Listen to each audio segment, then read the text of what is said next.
Welcome to This Explainer. Today, we're diving straight into one of the absolute marvels of the modern economy. We are going to demystify how Singapore, a tiny dot on the map really, somehow operates as this massive, globally significant corporate hub with a remarkably powerful currency. Seriously, if you've ever looked at a map and wondered how on earth do they pull this off, you are exactly in the right place. Let's get into it. To really wrap our heads around how they pull this off, I want you to picture a very unique neighborhood right in Southeast Asia. This neighborhood is shared by a core group of 5 friends. And this simple little dynamic perfectly frames exactly what Singapore's entire global strategy is all about. All right, part 1, let's meet the neighborhood. Right away, you'll notice a stark physical contrast between these friends. On one side, we've got what we'll call the heavy lifters. We're talking Thailand, Malaysia, Indonesia, and Vietnam. I want you to imagine them running these massive, bustling industrial yards. They're out there every single day, getting their hands dirty, rolling steel, building physical things, and dealing directly with the nitty-gritty of local production. But right in the middle of all that noise and action, we have our 5th friend, Singapore. Now, Singapore doesn't have a big, muddy yard. Not at all. Instead, Singapore is operating out of this small, ultra-neat, super high-tech apartment right smack in the center of the neighborhood.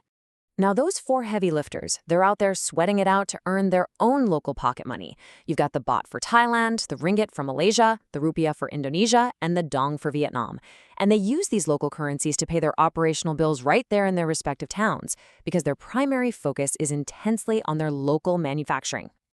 Which brings us to part 2, the Master Command Center.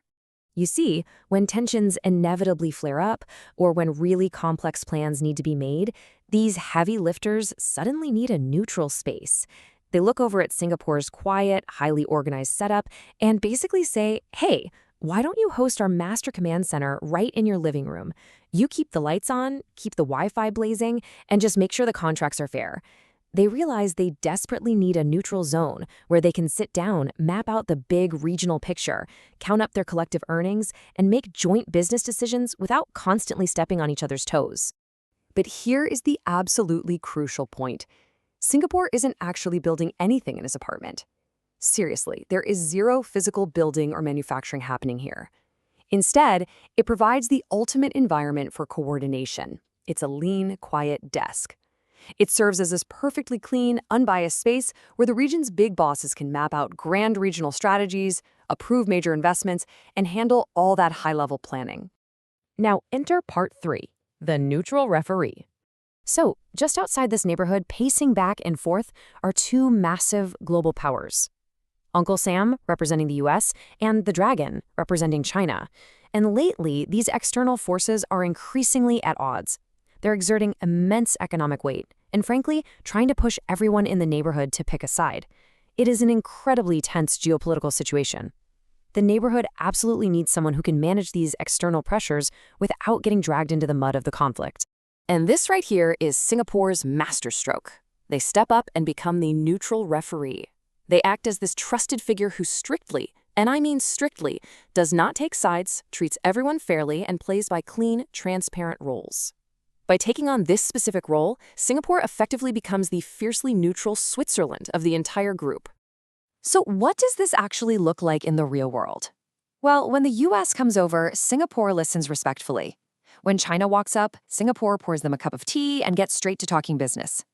Because Singapore completely detaches itself from all that local workshop drama and strictly follows these referee rules, both of these massive global powers actually trust Singapore enough to let it host their high-stakes regional meetings.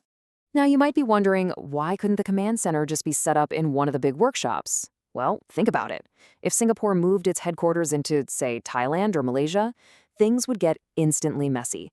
Local governments would start interfering, demanding to know, wait, are you managing just us or the whole region? Let's check your homework.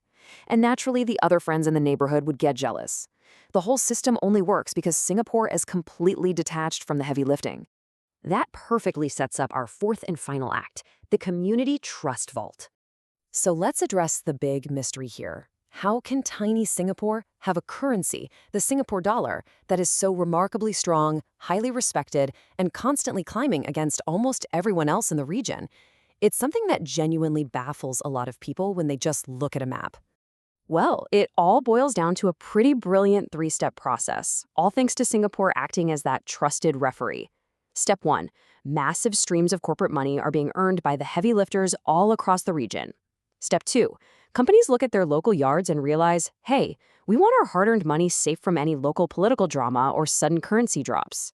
So, step 3, they proactively convert their earnings into Singapore dollars to keep them locked up and secure in Singapore's master vault. They are essentially buying into the security of that neat, neutral apartment. But listen, it is so vital to understand that this trust, it isn't just handed out because of geography. It is actively and fiercely maintained. Singapore's financial managers operate like ultra-disciplined math geniuses. They run an incredibly tight household budget. They do whatever it takes to keep everything stable. They step in immediately to prevent runaway inflation, and they never, ever print money carelessly. They keep immaculate books, making sure that the master vault is just as safe in reality as it is in reputation.